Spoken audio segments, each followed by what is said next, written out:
Vrede vir julle.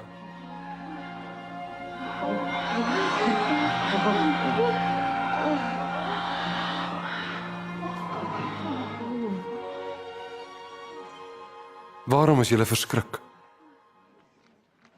Waarom kom daar twyfel in julle harte op?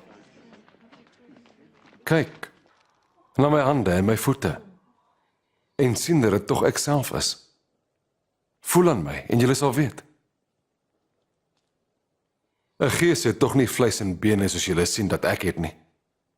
Dit is presies wat ek vir julle gesê het toe ek nog by julle was. Alles wat oor my in die wet van Moses en in die profetiese geskrifte geskryf staan, moes in vervulling gaan.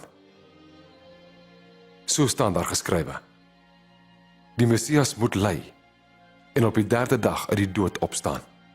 En in sy naam moet bekering en vergifnis van sondes aan al die nasies verkondig word, van Jerusalem af en verder.